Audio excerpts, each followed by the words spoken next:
มีเป็ดมีไก่มีหมูมีหมามีแบ่มีนกครบสุดนะชีวิตพอเพียงเนาะมีผักแบบอยากกินมีอย่างก็ปลูกเองเลี้ยงเองเอานี่เลยชีวิตในฝัน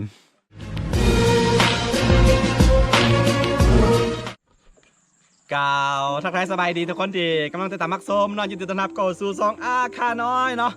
วันนี้เฮาจะพาท่านผู้ชมเนาะไปคือว่าง่ายๆคือตอนนี้เฮาสิไปเปลี่ยนอาชีพเนาะเฮาสิไปลองซื้อสินหมูหรือว่าสิไปซื้อหมูมาขายเบิ่งทุกคนเฮาสิลองไปแบบเฮ็ดหลายอาชีพเบิ่งเนาะย้อนอย่างที่ฮู้หลายๆคนฮู้น่ะเนาะช่วงนี้ก็เป็นช่วงโควิดแล้วก็บ่แม่นแต่บ้านเฮาเนาะหลายๆประเทศเนาะเป็นคือกันหมดเนาะหากินยากพี่น้องเอ้ยเพราะฉะนั้นเฮาสิลองเปลี่ยนเป็นอาชีพอันพอค้าขายหมูเบิ่งทุกคนเนาะเฮาสิไปซื้อหมูเป็นตัวแล้วก็สิมาขายแบบค่าแล้วก็สิมาขายเนื้อเป็นโลนะทุกคนบ่ฮู้ว่ามันสิลดทืนบ่แล้วนั่นใดเนาะบ่ฮู้ว่าสิมีบ่เพราะว่าอยู่แถวบ้านนอกบ้านนาแบบนี้ก็หาหมูก็ยากพี่น้องเพราะฉะนั้นเฮาสิลองไปหมู่บ้านของสุนเผาลาฮู้ทุกคนไปของหมู่บ้านของสุนเผาลาฮู้เนาะไปซอกแถวบ้านซอกหมดแล้วแต่ว่ามันบ่มีเนาะเพราะฉะนั้นเฮาสิมื้อนี้มานํกัน2คนมีพี่เคยแล้วก็มีอันนี้เนาะเพราะว่าเฮาบ่ฮู้เบิ่งหมูเนาะกรณีตอนเฮาสิไปซื้อหมูนะเฮาบ่ได้สั่งเป็นโลเนาะเฮาสิกะเอากะด้วยสายตาเนาะเวลาไปซื้อบัดเวลาไปขายเนาะเวลาเฮาสิไปขายเฮาค่าแล้วขายเป็นโลนะบ่ฮู้ว่าสิลดทุนหรือว่าสิได้กำไรบ่ฮู้เนาะเฮาสิลองเบิ่งคันบ่ลองแล้วบ่ฮู้เนาะลองผิดลองถูกไปทุกคนไปเดี๋ยวเจอกันสุดบ้านลาวฮู้ทุกคนไป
ตอนนี้เราก็มาถึงหมู่บ้านของชนเผ่าลาฮู้กันแล้วทุกคนเนาะ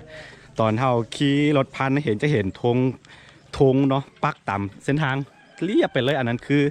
เพราะว่าเดี๋ยวประมาณวันที่21หรือว่าวันที่21ของไทยนี่แหละทุกคนจะมีการปอนบัตรเลือกตั้งสสหรือว่าสมาชิกสภาแห่งชาติของลาวเขาทุกคนเนาะนี่ตอนนี้เรามาเบิ้งหมู่กันนี่คือหมู่บ้านของชนเผ่าลาฮู้เด้อทุกคนนี่ก็มีตัวหนึ่ง2 ตัวมันเป็นหมูลาดหมูดำธรรมดาเนี่ยนะทุกคนเลี้ยงแบบออร์แกนิกนะธรรมชาติโมมีสันโมมีเขาบกข่อยใส่อันหัวอาหารเนาะทุกคนเนาะส่วนหลายก็เกลือจะพวกกล้วยนะปีกล้วยโมเป็นปีกล้วยก็กล้วยทุกคนต้นกล้วยนั่นแหละตัวใดเนี่ยโอ้ยได้ตัวใหญ่ก็นี่อันนี้ตัวแม่โอ้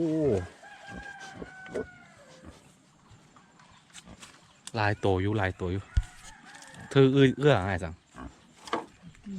เดี๋ยวจริงอ่ะมาอันนี้ตัวแม่อันนี้ตัวแม่เด้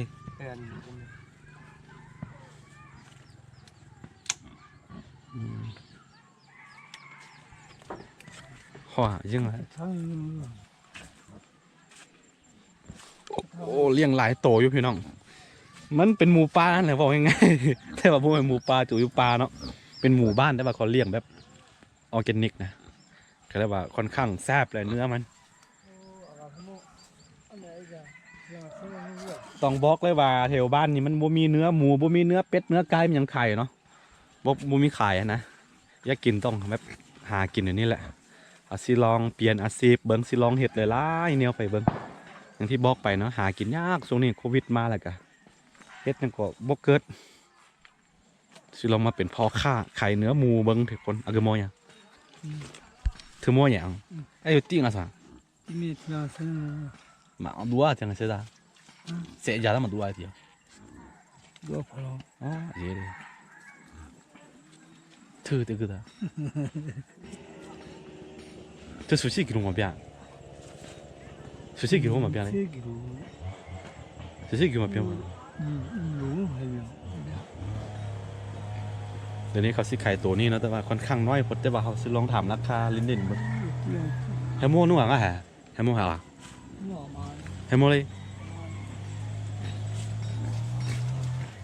โน่นี่เราอีเสียอย่างกี่โมงโอ้คือตอนนี้เขาบอกราคามาเลยทุกคนราคานี่ตัวนี้นี่อเมริกาตัวนี้2 ล้านแล้วก็ตัวนี้2 ล้าน 2ทุกคนโล2 ล้านคลิปนี่ทึกอยู่เบิ้งจักพันวะ2 ล้านแล้วเป็นยังถือ2 ล้าน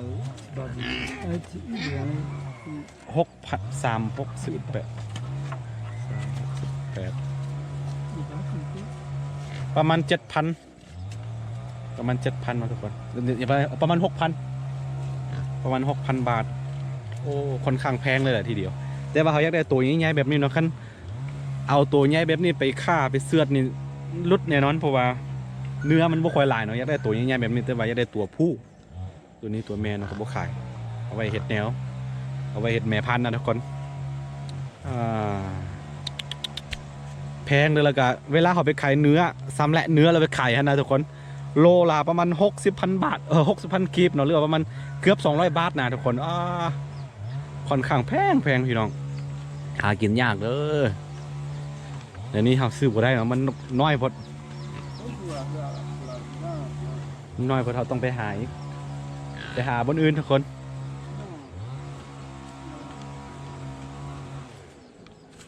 มีหลายอย่างล่ะมีเนาะอาจิบ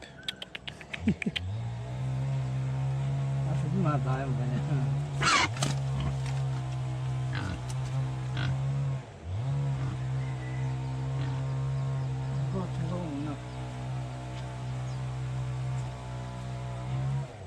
เอาซีลองไปซอกบนอื่นเพราะว่าอย่างที่บอกไปเมื่อกี้เนาะทุกคนเนาะค่อนข้างแพงและการตัวน้อยพอเวลาเขาซีเอามันไปขายเป็นเนื้อสำเร็จเป็นเนื้อนะน่าจะลุดทืนต้องเอาตัวใหญ่นิดนึงแล้วทุกคนเนาะโอเคเขาลองซีตามไปเบิ้งบนอื่นนี่เป็นหมู่บ้านของชนเผ่าลาหูลาวเด้อพี่น้อง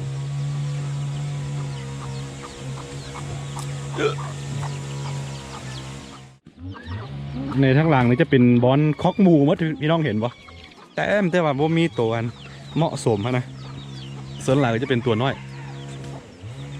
ตัวแม่จะได้ตัวแม่แต่ว่าตัวจะเป็นแม่พันธุ์ตัวคนอันนี้เขาบ่ขายดอกนี่ธรรมศาสตร์แท้ๆเด้อพี่น้องเด้อ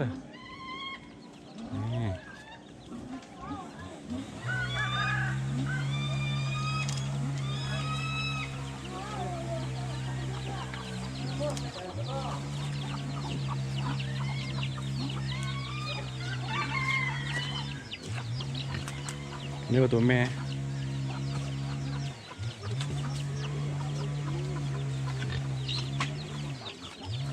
เอาไม้ใหญ่สั่งอาเกโมยอ่ะ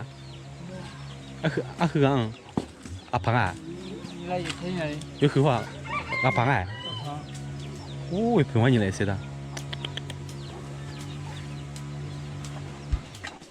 มีลายเสียดาย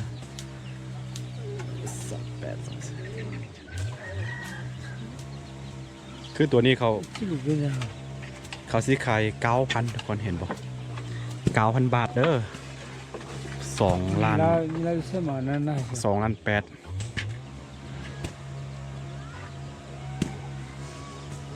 你来没啊？你来有钱呢？你来有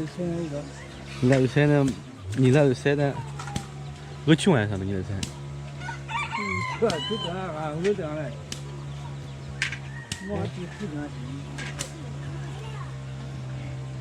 ？2 ล้าน 4บ่ขายอ่ะน้องใจ2 ล้าน 4บ่ขายวะพี่พอบ่อยู่อ่ะ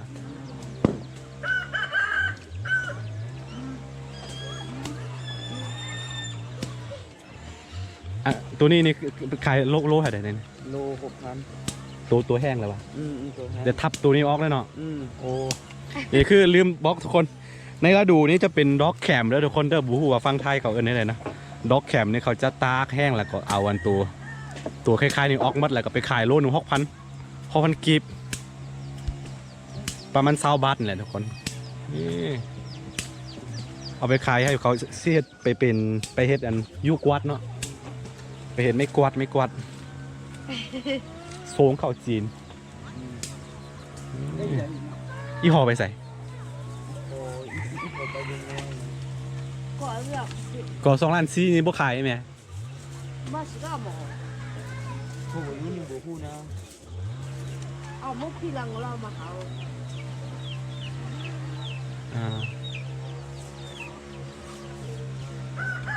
你来有钱如何啊？มาคือแบบไงนี่ละนี่แซงที่นี่เขาจะขาย2,800แต่ว่าเขาต่อ2 ล้าน 4ทุกคน แล้วก็บอกว่าพอเขาบ่อยู่หมู่ฮู้เป็นหมู่บ้านอีกหมู่บ้านหนึ่งที่แบบธรรมชาติเนาะ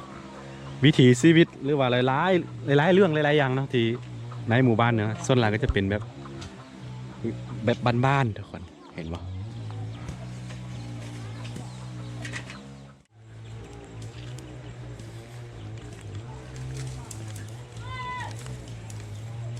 บ่มีแดดแล้วก็เอาไฟล่นเอาแบบนี้ทุกคนโอ้สุดยอด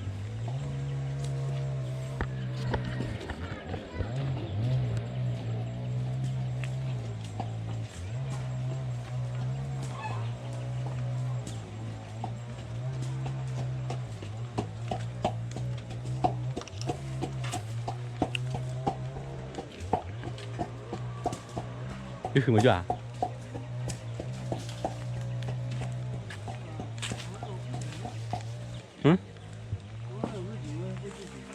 โอ้จอยพอด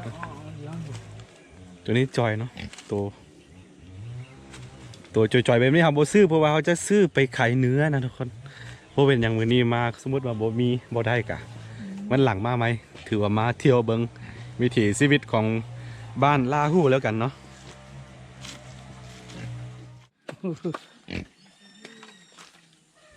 บ่ได้ซ้อนหลับซ้อนนะครับใครซ้อนหลับซ้อนนี่คุณมาใส่ตัวใหญ่กว่านี้บ่มีขายอ่ะเธอว่าบ่มีหรอก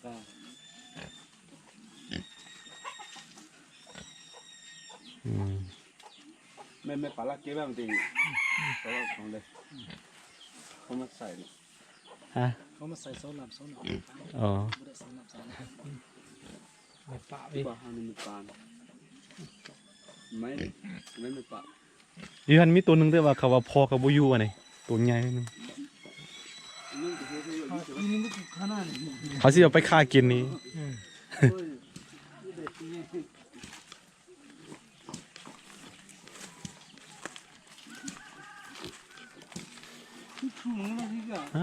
คืออันบ้านตัวแรกันบุมีวะ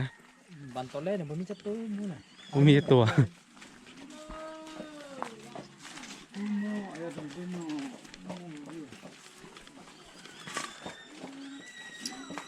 นี่ไก่เด้อทุกคนเด้อ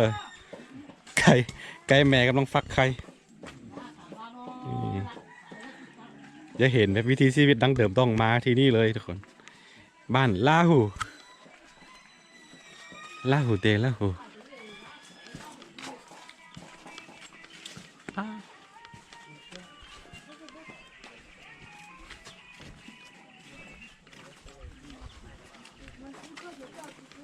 วันนี้ฮะก็มา มาเบิงตามแบบหมู่บ้านต่างๆแถวนี้หมดแล้วเนาะปรากฏว่ามีตัวหนึงที่เฮาสนใจแต่ว่าเขาบอกว่าประมาณเกือบ 9,000 บาทบ่แม่นเกือบแหละ 9,000 ไปบาทน้อยหนึง 2,800,000ทุกคนตอนนี้เฮาต้อง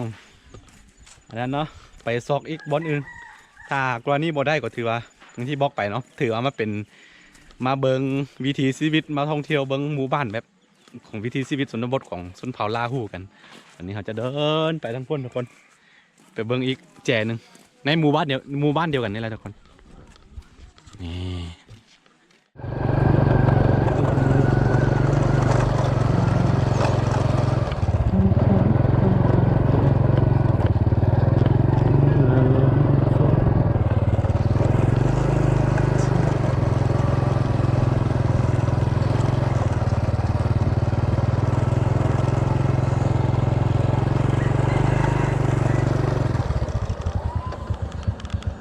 คือ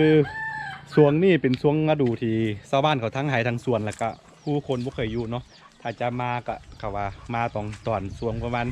5-6 โมงแรงถึงจะมีอันนี้ก็เดินไปเรื่อยๆจะมาเมียอันนี้อีกครั้งหนึงนะครับว่ามีแต่บู๊ว่าตัวใหญ่ตัวน้อยนะครับสิลองไปเบิ่งน้ำกันโอ้ทำอะไรอีกอย่างกุศลทำอะไรอ่ะเห็นว่าหมู่บ้านโอ้โคตรสวยงามเลยแบบเป็นดั้งเดิมอย่างที่บอกไปเนาะเป็นหมู่บ้านแบบชนเผ่าลาหูนะหลังคาเป็นอย่างเขาจะเอาไม้ไผ่ใส่นะทุกคนโอ้สวยงามเลย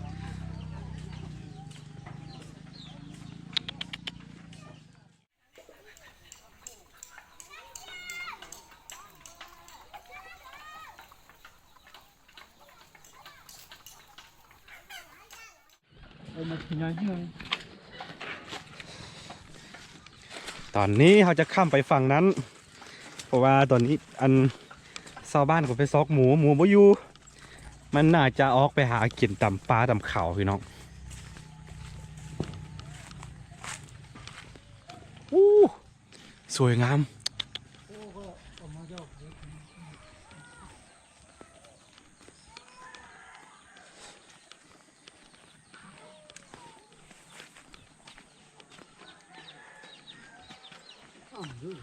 ya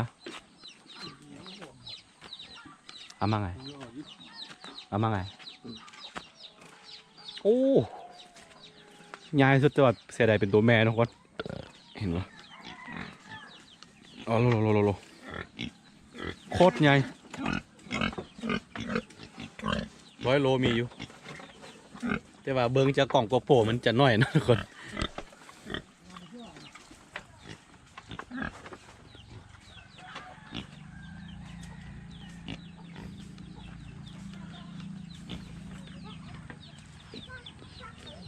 ว่ามีหมูขายอ่ะมันโจ้อะ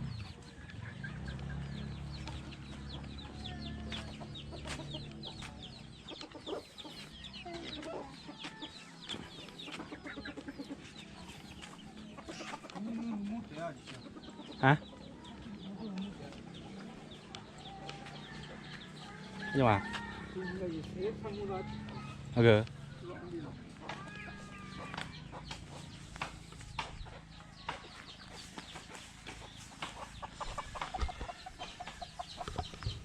โอ้บรรยากาศทุกคนสุดๆไปเลยหน้าหนาวฝิ่งไปอยู่นอกแล้วก็กางเต็นท์เป็นอย่างมันนอนสุดยอดเลยแหละผู้ใดอยากเที่ยวชมวิถีชีวิตแบบบ้านๆเกี่ยวกับวิถีชีวิตของบรรดาชนเผ่าอยู่ในลาวเนาะมาเที่ยวได้ทุกคนมาเที่ยวได้ยินดีต้อนรับเนาะถือว่าเป็นกันเล่าเที่ยวลาวแด่พี่น้องฟังไทยพี่น้องฟังอเมริกาโควิดหมดก็มาเที่ยวได้คือกัน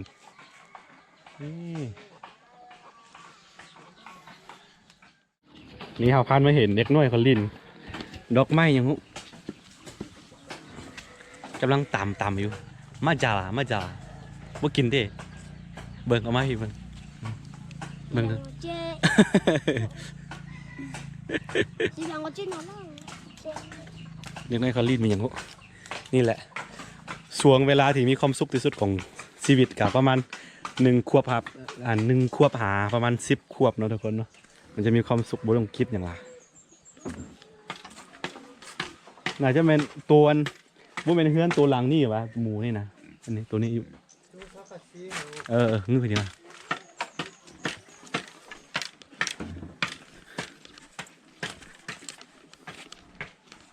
หมูมีอยู่แต่ว่าตัวมันเหมาะสมตัวพอกินได้มันยังบ่มี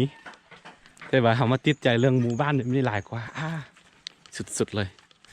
งามทั้งที่เขาก็เป็นคนวันนอกวันนาแต่ว่าเขาแบบบ่มีเบื่อนะแบบอิ่มตาอิ่มใจเวลาแบบได้เห็นแบบนี้นะบรรยากาศแบบนี้โอ้คือทุกคนตอนนี้เขามาตามหาหมูอยู่ในป่านะทุกคนเนาะเพราะว่านี่เนาะไอที่กำลังนำหลังนำเมืองเนาะเขาบอกว่าเขาเลี้ยงหมูไว้ในป่าเอาสิไปเบิ้งว่าใหญ่ซ้ำใจโอเคทุกคน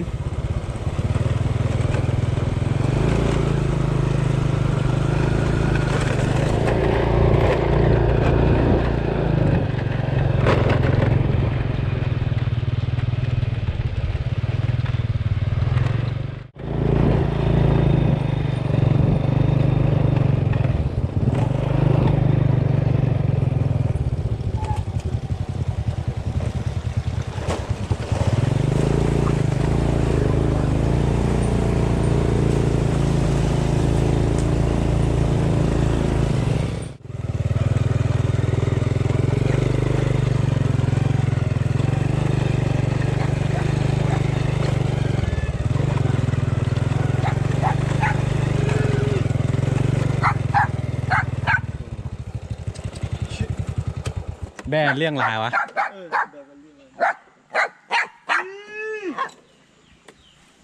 ปล่อยตามธรรมชาติเลยเนาะ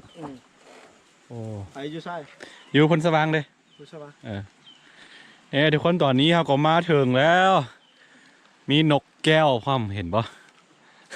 มีนกแก้วมีแบะหรือว่าแพะกายหมูเต็มครบสุดทุกคนโอ้สุดยอดเลย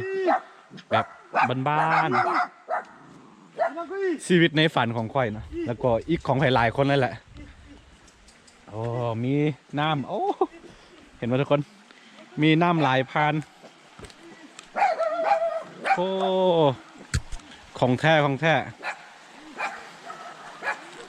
ชีวิตในฝันของข่อยเลยนี่ต้องบอกเลยเนาะกาว่าอีก4-5 ปีก่อนทุกคนพอมีทืนมีฮอนนิดนึงแล้วก็ซีมาอยู่แบบนี้แหละสุดๆไปเลยบรรยากาศนี่คือเป็นหมู่บ้านเป็นบ้านเลยทุกคนบ้านอยู่ป่าเลยทุกคนเด้อโอ้มีน้ำใสๆไหลผ่านพี่น้องความสุขก็แค่นี้แหละคนเฮาบ่ต้องการอีกอย่างมากมายหรอกโอ้โหต้องบอกว่าสุดยอดไปเลยโอเคตอนนี้เราสิไปหาหมูก่อนเพราะว่าจุดประสงค์ของเรามื้อนี้มาซอกหมูในระหว่างที่เรารอให้หมูกลับมาเนาะเราจะสิพาชมวิถีชีวิตแบบบ้านๆทุกคนนี่เลยชีวิตที่ต้องการของข้อนี้แหละนี่แหละสไตล์นี้เลยเนาะครบสุดเนาะนี่จะมีนี่มีเป็ดมีไก่มีผักมีโอ้ครบสุดต้องบอกเลยครบสุดเนาะโอ้สุดยอดเลยนี่ดอกขาวๆมันเป็นดอกฟินนะทุกคนเขาปลูกไว้เป็นหญ้าเนาะน้อยๆนึง2-3 ต้นนี่กำลังกลับมาแล้วโอ้ มีเป็ดมีไก่มีหมูมีหมามีแบะมีนกครบสุดนะชีวิตพอเพียงเนาะมีผักแบบอยากกินมีอย่างก็ปลูกเองเลี้ยงเองเอานี่เลยชีวิตในฝันอีก4-5 ปีขอเวลา4-5 ปีจะอยู่แบบนี้แหละโอ้สุดยอดไปเลยฮะขึ้นมาอย่างโอ้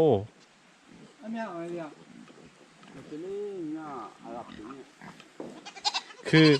ความสะดวกสบายของลาหูนิดหนึ่งคืออันคนลาหูนี่อาคาโดชิญาอะไรเนี่ยเขาหูภาษาอาคากันทุกคนเพราะว่าภาษาลาหูกับภาษาอาคามันจะใกล้เคียงกันนะทุกคนนิดนึงเนาะเพราะฉะนั้นเขาสามารถว่าได้แต่ว่าเขาว่าบ่ได้เด้อต้องบอกว่าโคตรโรแมนติกเลย นี่บ่สนใจหมูแล้วสนใจ ไลฟ์สไตล์หลายกว่าเนาะทุกคนนี่ทุกคน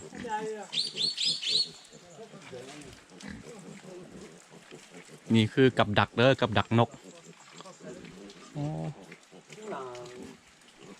ชีวิตในฝันชีวิตในฝันมีน้ำเห็นปะ ของแท้นี่หว่าโอ้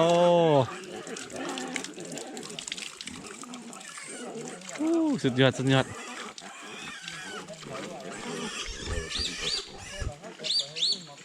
สุดยอดเลยยักษ์มักจะนี่หลายกว่า ไอ้มาอยู่จะนี่มักน้องมักสุดแหละอีพ่อมาได้มือนี้พ่อมาเฝ้าเต้มักสุดลุกมักเลยอยู่จะนี่นะมึงน่าเอาเมียคนเดียวมาอยู่แบบนี้ ซอกซื้อดินโอเคทุกคนตอนนี้ก็เป็นบรรยากาศแรงๆแล้วเนาะตอนนี้เขามาโทรราคาหมูแต่ว่าไอ้เขาบอกแพงเพราะทุกคนตอนนี้ก็3,500,000ก็10,000ไปทุกคนเพราะฉะนั้นเพราะว่าเขาสิเอาไปฆ่ากินนะสิเอาไปฆ่าแล้วสิไปขายเนื้อสิไปขายสิ้นมันแหละก็ยันมันสิรุดทื้นทุกคนก็เรียกว่าบ่กล้าซื้อเนาะคือว่ามาเบิ่งบรรยากาศแบบวิถีชีวิตเอาบ่เป็นหยังเนาะเดี๋ยววันหลังเขาสิพาไปเบิ่งบนอื่นอีกเนาะโอเคสำหรับคลิปนี้ก็สิมีประมาณนี้เนาะทุกคนคันผู้ใดมักแล้วก็อย่าลืมกดไลค์กดติดตามซองอาค่าน้อยเนาะเพื่อบ่ได้พลาดแบบวิถีชีวิตแบบบ้านๆแบบนี้แหละเนาะโอเคเดี๋ยวเจอกันไว้ในคลิปหน้าเนาะสำหรับคลิปนี้ไปก่อนสบายดี